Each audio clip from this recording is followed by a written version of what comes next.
Welcome back. Today we have Marco Albanese back from Alba Mortgages. We've got a hot topic today. Are mortgage rates going to the moon? Should I buy? Should I wait? Should I sell? Marco, good to have you back. Welcome. Thanks, Rick. Great to be back. And yeah, let's jump right into it. All right. So, what the bleep is going on? Why is the government going crazy? Raising these interest rates. They just did not too long ago 0.25, then 0.5.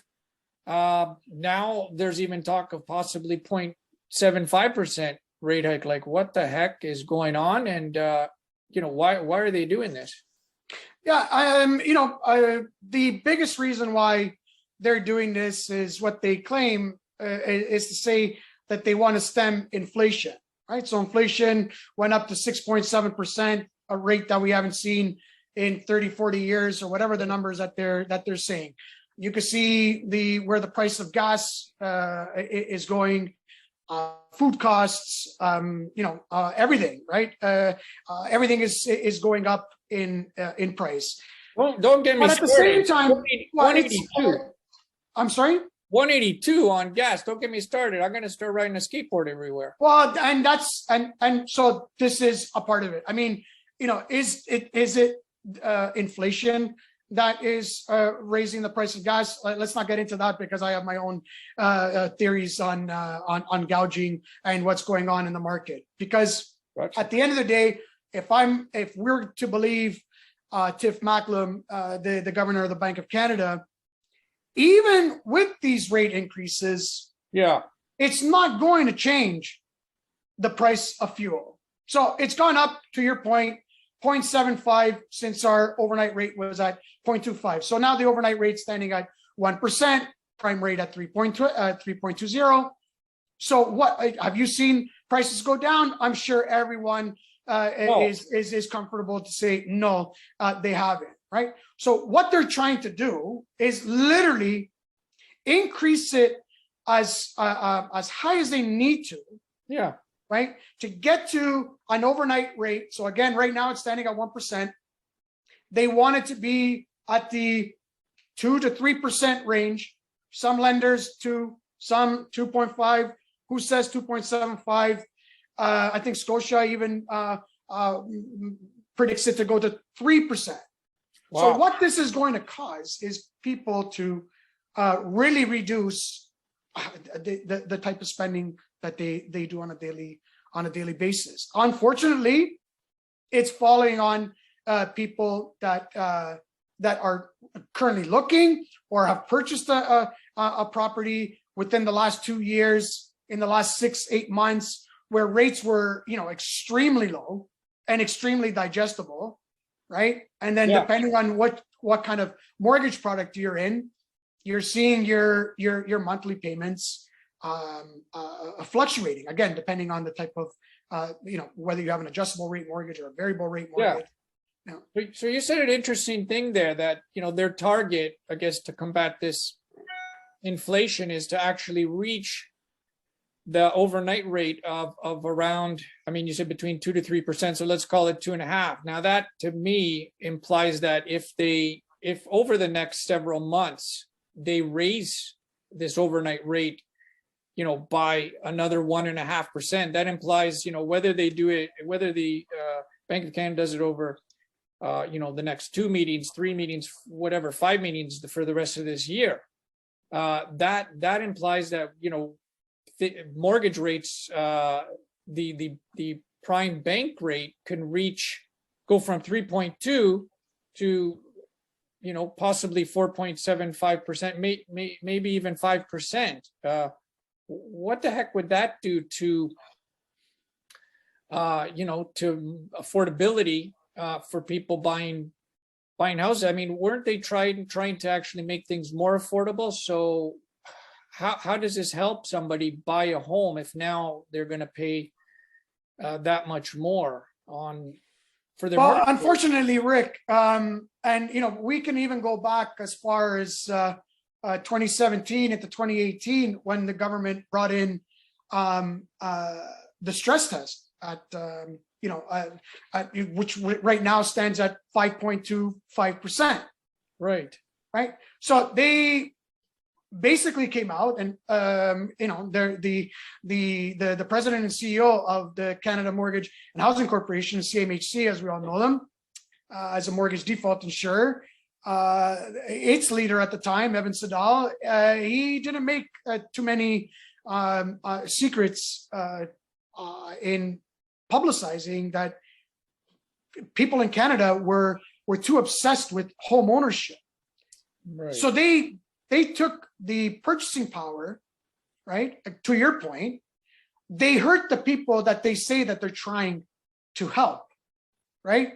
Yeah. Affordable, the word itself, there is a there is a quotient to what affordability, the affordability index, right? So which is 30% of your gross income is towards your housing, right? Which is in these times higher, more towards the 49%, 50%. But I want to say, even if it's 60% or 70%, because that's the choice that I make personally. Right. Why should there be rules in place to stop me to try to purchase? So again, when I look at affordable, I always say affordable is like saying big or small. Big in relation to what, or small relative to what, right? So is 500,000 that threshold? Is 800,000, $1 million, $2 million? Your viewers and listeners, depending on their incomes and their entire financial portfolio, there could be people that there are people, not that there could be people. There are many people. Yeah. But $10 million is fine, right? And we have to remember too, Rick, and to the viewers and listeners, that only 40% of Canadians actually have a mortgage. It's higher in the younger age groups, right? So between the ages of 25 and 44, about 88% of Canadians hold a mortgage, right? Yeah. So, what advice did they get from their lender or from their mortgage agent, right? So, are you in an adjustable rate mortgage? With an adjustable rate mortgage, whatever the increases are and decreases, right? Your monthly payment will fluctuate with that increase or decrease, right? With the variable rate mortgage, it kind of acts like a fixed rate mortgage, where the rate that's the amount that's established, right, regardless of the fluctuation in the interest rate, will stay static. So if you're paying $1,500 a month and the interest rate goes up, you're going to be paying that much more towards your interest and that much less towards your principal, which can extend obviously your amortization if you don't have the means to put a supplemental payment towards that mortgage. Meaning it'll take longer to pay off that. It can, right? So if it's your principal property, maybe that's a big concern. If it's a rental property, maybe not so much. Gotcha. Right. Okay.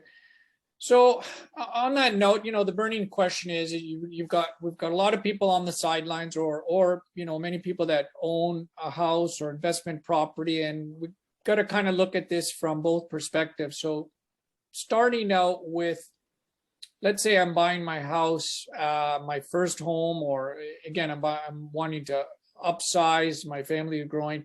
So I'm buying a property as a principal residence. In this environment now, with the increasing mortgage rates, some people might be asking themselves, should I buy now? Should I wait? What advice do you have for these people, given the environment? My first response is, can you, right? So with the fixed rate mortgage now, with all the big banks at 4% or above, right? The stress test that is established, the stress test is either 5.25% or your contract rate plus 2%. So if you're paying a 409 fixed rate, because that's what you want, you have to qualify now at 609, right? Okay. So with the variable rate, you're still getting discounts. So you're still in that 2.5% range, for, high ratio mortgages. Conventional mortgages, meaning you put more than 20% down, they're a little bit higher, right? And the discounts are a little bit lessened there, right? But you're still able to qualify at the 5.25. So, full disclosure, I'm in my opinion, it's still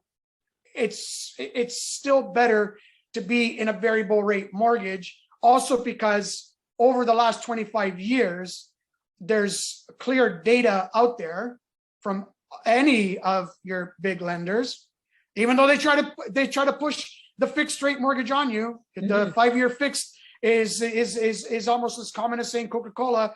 Everybody knows it, right? Yeah. But over 25 years, people that have chosen variable rate mortgage terms, 5-year terms, and those that have picked 5-year fixed terms, the variable rate holders have fared better, have saved money, and have paid less interest overall. So you have to see again on the could you purchase, right? And what's the threshold for you?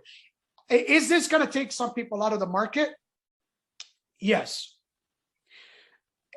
Being and living here in Southern Ontario, in the GTA, so if you're downtown and surrounding areas, you could push that now, well up into Pickering, Oshawa, where home values have gone through the roof, more so than even in downtown Toronto.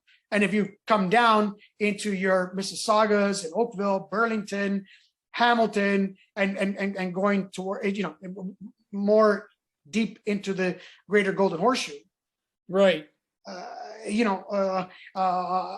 Again, is it going to take some people out of the market?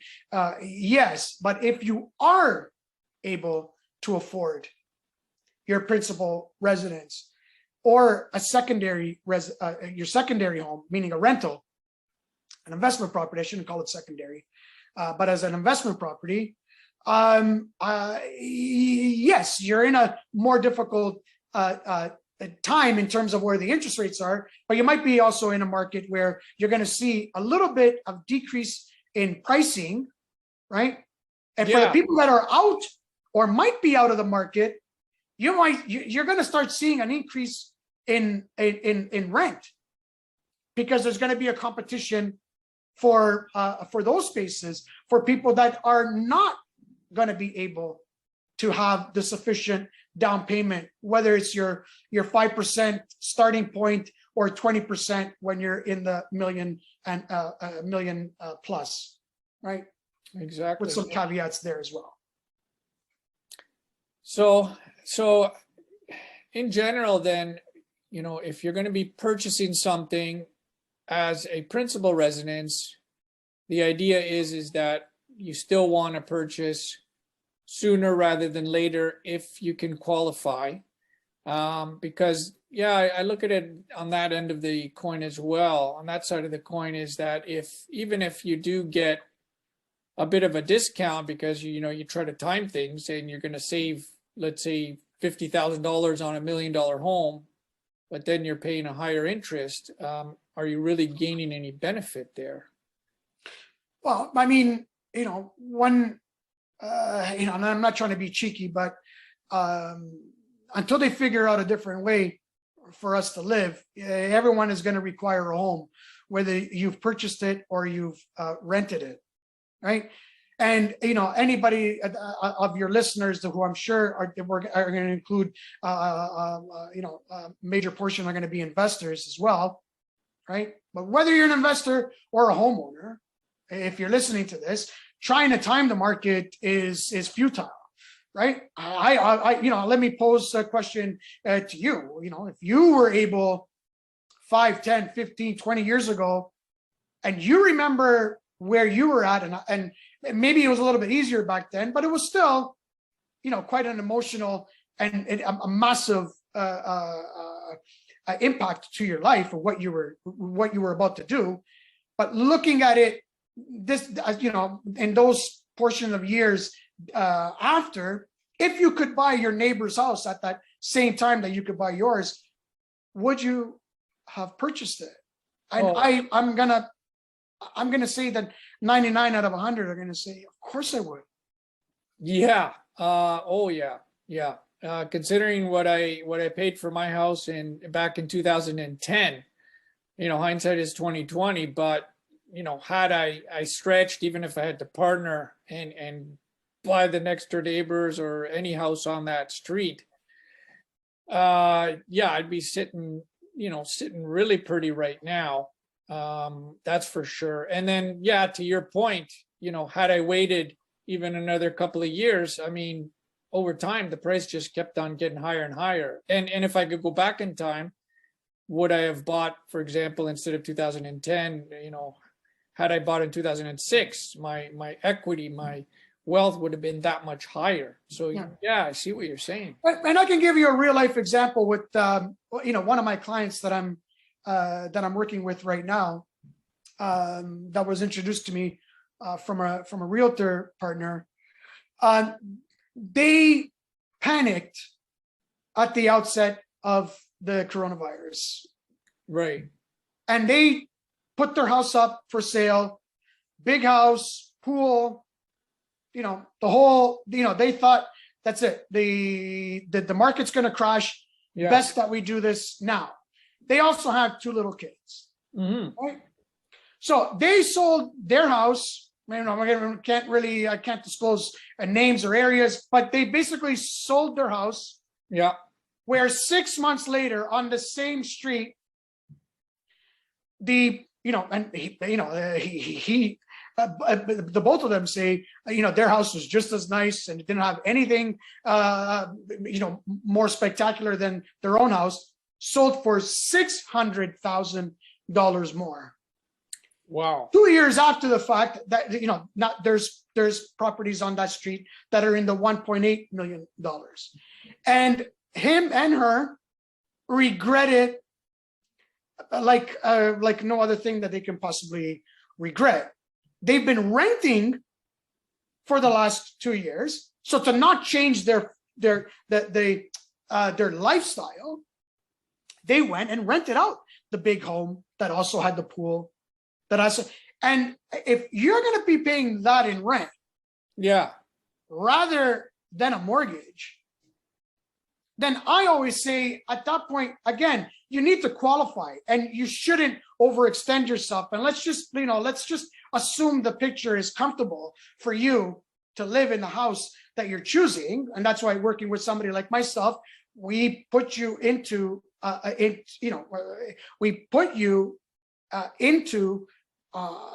property that you can afford, right, and not to overextend yourself, right? So I would, how would I ever tell somebody it's better to rent? And again, I own rental properties, but I rent, I own a certain type of property where it's transitory rent. You're in there for a year, 2 years, right? So for me, my scope has always been, focus on a 1-bedroom and a den, right? But if I had a house with 4 bedrooms and a pool, and that person now wants to sell it, and I have to pick up all of that stuff again to move somewhere else to rent, that's the biggest con of renting, depending on why are you renting? Are you renting because you're 19 years old or 20 years old and you want to move out of the house for a couple of years and then do something else and then put some money aside to then purchase your own property? But could you imagine with 2 little kids, and you're only going to find so many homes with the big pool and a big house, and these are not $2,000 a month rentals. These are well over $4,000. Wow. So again, do you want to own that property that appreciates over time, or do you want to rent it and give the benefit all to that specific homeowner. Yeah, that's crazy. So that really backfired on them that really backfired on them to try to time that market, thinking they were doing a good thing. Meanwhile, like you said, had they wanted to go back into it, they would have had to pay an extra $600,000. And that's just it. And a lot of people did that, right? People thought at the outset of a pandemic, a global pandemic, let's remember, that prices were going to crash. And that same person from CMHC said that he predicted prices to drop 9 to 18%. People waited on the sidelines. The 9 to 18%, first of all, never happened. Right. From February 2020 to February 22, house prices in the GTA surrounding areas, Greater Golden Horseshoe, have increased up to 50%. So that's a 70% swing from what he thought was a doomsday to where we currently stand. So again, timing the market could be another discussion, right? But I think that what's happening now, depending on the product that you're going to pick as your mortgage product, what's going to give you the most comfort, right? So even choosing between one of the big 6 banks, right? So your ones that you have your branches on your specific corners in your neighborhood, or monoline lenders, right? Picking a fixed rate mortgage, if that's where you want to go, that much more important to work with somebody like me that's going to be able to present to you, monoline lenders, meaning that these are institutions that their only product are mortgages. Right. Right. That's what they're selling. So with your fixed rate mortgages, your contract rate, and should you break your mortgage, it's always going to be based on the contract rate. Where with the big 6 banks, it's always their posted rate, then minus their discount to your contract rate. And if you break your mortgage, and let's remember that over 60% of people and homeowners break their mortgage before the 36th month of their term. Wow. So if you're in a fixed rate mortgage, that can mean higher penalties. And if you're picking an adjustable rate mortgage or a variable rate mortgage, it's typically 3 months of interest.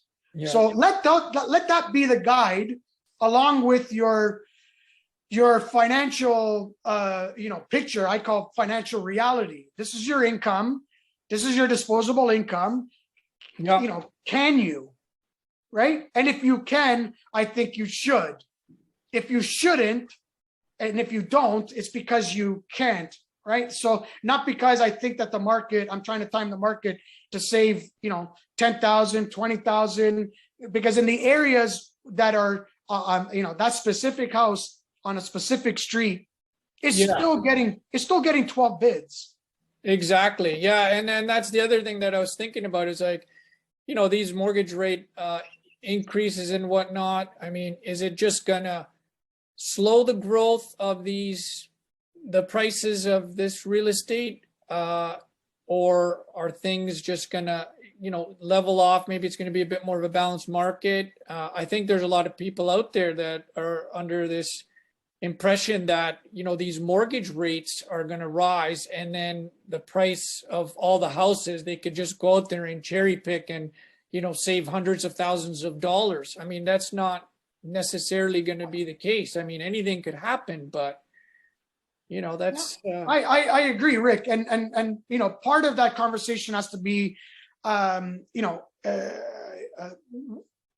you able to first afford? So if it went from $1 million to 950,000, okay, in that range there, if it's your principal property, yes, it's a big help, because we know that up to $1 million, you're still able to put 5% down on a 500,000, right, and then 10% for anything up to that 950,000. Right. Where if it stayed at $1 million, you are, relegated to put 20% down. So there's that range of market where it could help. It could help a lot of people.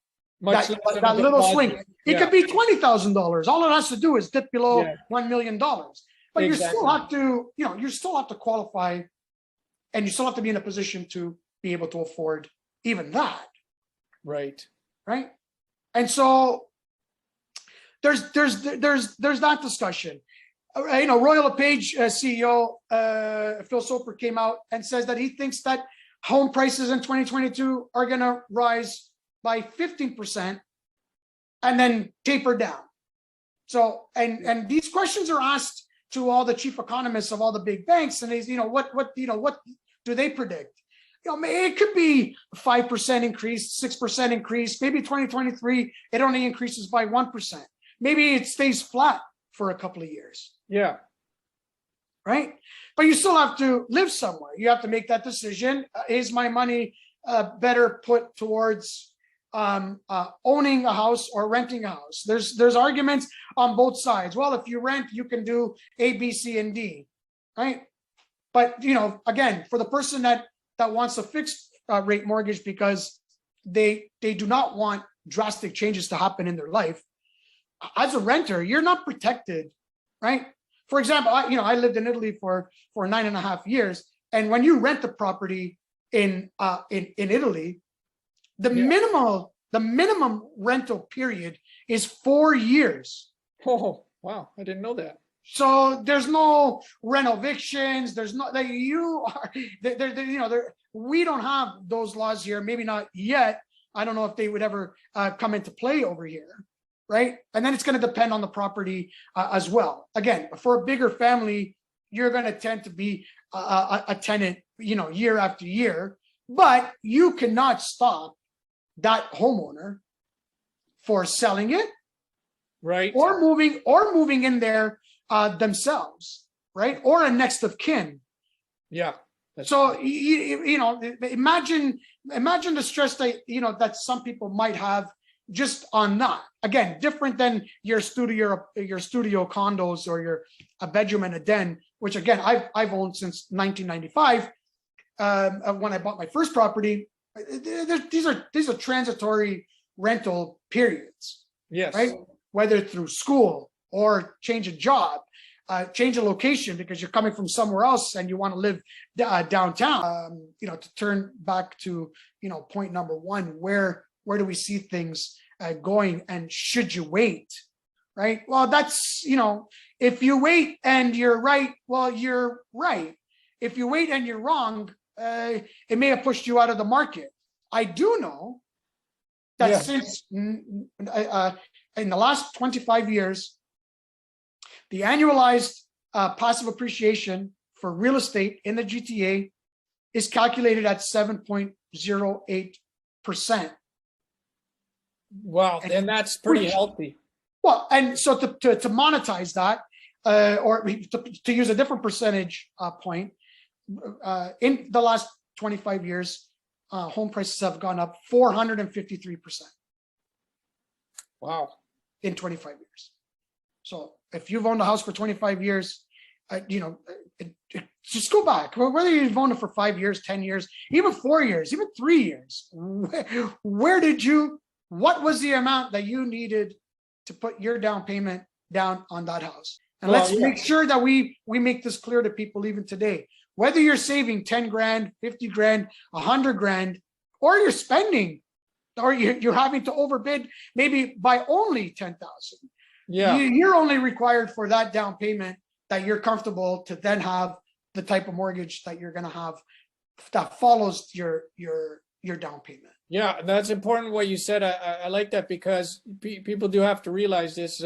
So what you mentioned over the past several years of real estate increasing that 7 and change percent, let's keep in mind that that's on the value of the property that you purchased, and keeping in mind that if you've only put down, in the case of a principal residence, let's say you've only put down 5% or 10% or even 20%, 20% on that principal residence or even on an investment property, you're using that power of leverage, as they say, other people's money, the bank's money, which changes that. It's not a 7 and change percent return anymore. The return is going to be a much higher return, because you're only putting in a fraction of the money. You're only putting in the deposit and borrowing the rest. Yeah. And that should also give people comfort. You know, I want to add to that, Rick, and let the viewers and listeners know that because of that, because of the you know, and this goes back to our Canadian banking institution, yeah, as a whole, right? Where between that 5%, 20%, whatever percent that you want to put down, but again, on that 5% on your first $500,000, right? The bank is allowing you to get into a product that's valued at so much more than the actual monies that you're going in with. yeah. So what does that tell you? Because a bank is like, forget about what the media wants to portray them as, right? I portray them as a mortgage agent. I portray them as a business like any other. Mm-hmm. Okay. And thankfully, we live in a country where our banking system is revered around the world. So if you are a current homeowner and wishing to become one soon, you're in a system that is safe. Is it a little bit unfair? Is it a little bit drastic to people that, you know, again, on the lower scales of incomes and walks of life? Yes, you know, I don't want to make this a complete, you know, moral topic. Mm-hmm. But you know, there's people that are able to purchase a home, their second home, their third home, and I commend them, because they don't look at the market; they look at opportunities, right? And these people do not destroy the market for other people, because again, you know, what some data from Stats Canada for what is affordable, or what is the range that you need to be at in the GTA to afford a home. Yeah. Right? So outside of the down payment amount, it's going to involve, it's nearly $31 an hour job, working 50 hours a week, multiplied by 52 weeks. That's where you kind of need to be to afford some of your entry level properties. And we know this. We know this. Yeah. But there are those people there, and you know, slowly over time, let's hope that things do kind of become a little bit more balanced. I'm not saying that we should have growth of 20-30% yearly. That's not good for anyone, except for the most wealthy in our societies, because they, I say this jokingly, but it is true. No one that's looking to buy a Ferrari today drives by Petro-Canada, looks at the price of gas at nearly $2, and that just changed their mind of buying a V12 Ferrari. True that. Right? There's people that are living in their homes. I tell them, you can still live at home. You know, as a mortgage agent, we use a monthly living expense, right? Even if you're not paying rent. So there's some lenders that it's $500, some it's $800, some it's $1,000. So, you know, you're putting that in your liabilities, right? But if you're still able to buy a smaller type of condo, maybe in a different city, look what's going on in Calgary. Look what's going on in other parts of, you know, Pickering, Oshawa. You know, I remember those properties in the 200,000 range. Now they're in the 300s, 350, 400s. Yeah. But if you can't live necessarily in the property that you purchase, it doesn't mean that if you're able to purchase that property and have it as a rental unit, right? And you wait a couple of more years, build some equity, you know, you get promoted, there's all different types of things that can happen to you that may allow you at that point that maybe you sell that property, and, you know, God willing, maybe you can actually even keep that property and buy something that's more in tune to be your own principal property, you know, as you look to move out of, you know, mom and dad's house. I totally agree with you that it's never too early to start investing in real estate, and I like that. That's an excellent point, Marco, that you brought up. I mean, if you're saving, especially if you've got a great job and you're saving a crap load of money, you're living at home, you have that blessing that, you know, your parents are taking care of a lot of your expenses, and you're able to just, rather than blowing that money and, you know, partying. I mean, life is about balance. You know, tuck away some of that money for a deposit and get in as quickly as possible, because, you know, even if you could afford a smaller rental condo at the beginning, you get in, that helps to build your equity. And then down the road, when you do, you know, find the love of your life and get married and are able to, you know, and want to make that move and get your own house, you've already built up a crap load of equity in let's say that rental condo that's been That's right. essentially That's paying right. for itself, right? It cannot be forgotten that, you know, for the next 3 years, we're allowing over 430,000 people per year to come in because they want to Yeah, live. I was just going to say, they're not being forced here, right? They're coming here because they see this as a safe, you know, amazing country that has the most, you know, some of the most amazing hospitals, tech jobs, relative safety, democracy, that multiculturalism. I mean, Right. people want to live here, Right. and they need And that's housing. part of our growth. So if we were to turn off the taps to immigration, yeah, you know, it's not just housing, Yeah, but it's the economy as a whole. It's going to affect everything. So we think that things are expensive now.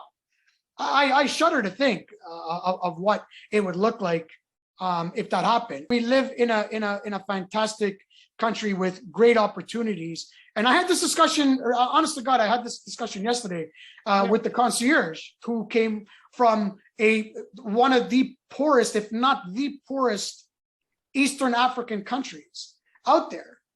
And you see the drive that they have. They see the opportunity that they have here, because they've come from a place where it is impossible to imagine that. So educate yourself, find out what you need to do to purchase that first house. What are the available mortgage products? How do you position yourself so that maybe today as a youngster, or today as a family that's just growing their family? yeah, Because family formation is happening every single day. oh yeah. We need more homes. So that's the other issue that we didn't touch upon at all, is supply.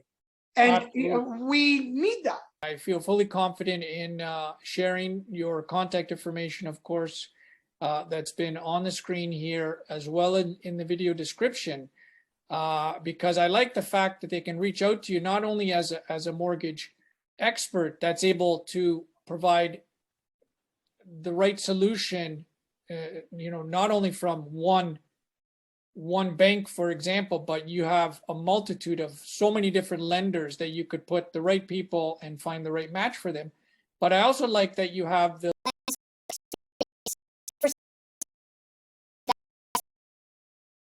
I strongly urge that if you are looking or thinking about it and want to see if things are within your reach, getting into there, to please contact Marco Albanese. And again, it doesn't hurt to get some free information. As you can see, he's a great, passionate, very smart individual that can help you.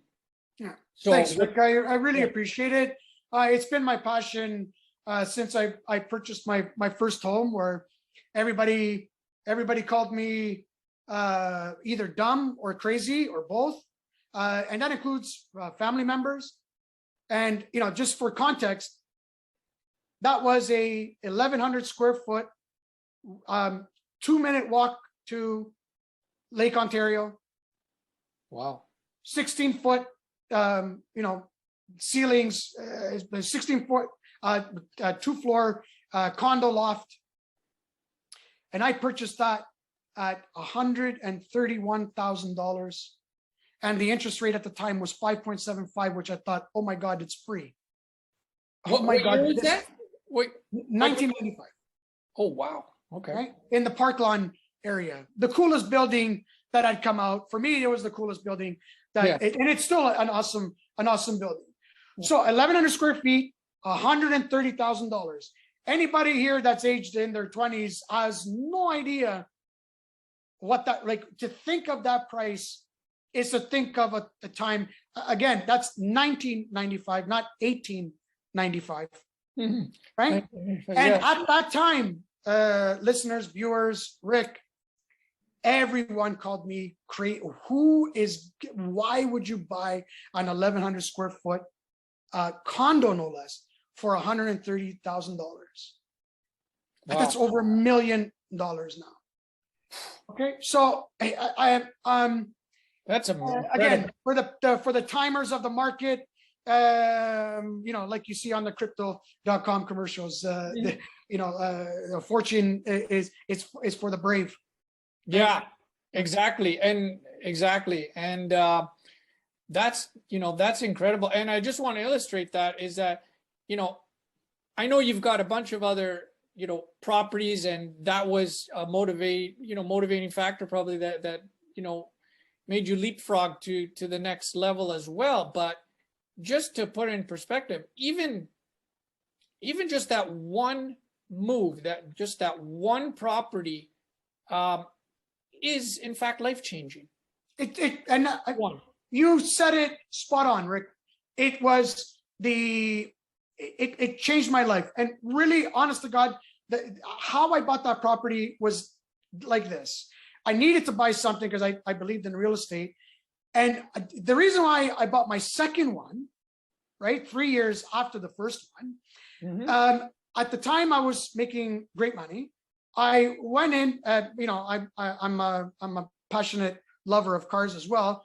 And I went to go look at a certain vehicle that I could easily afford. A fantastic car. It had all the bells and whistles that I wanted on a car, great brand, all of it. Then I thought to myself, I could buy another property and have this payment as a mortgage, which is not going to be a payment because I was still in my 20s. I was still living at home.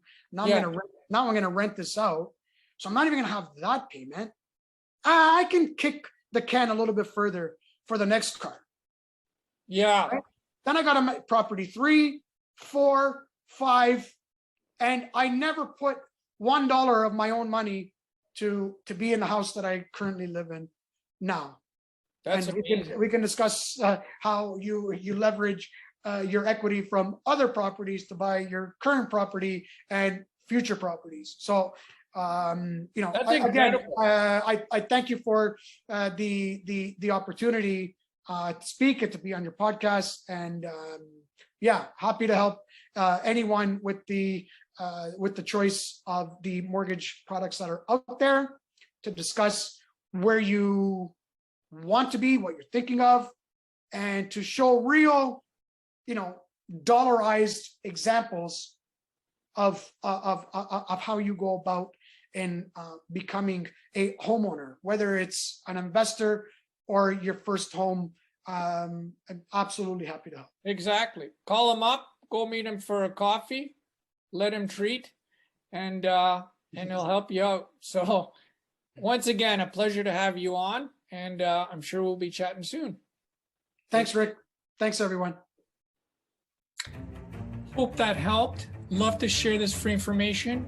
Your only cost is a free subscribe and a free like. So if you would do me that kind favor, I'd greatly appreciate it, so I could bring more of this content to more people, helping you to build your wealth. Bye for now.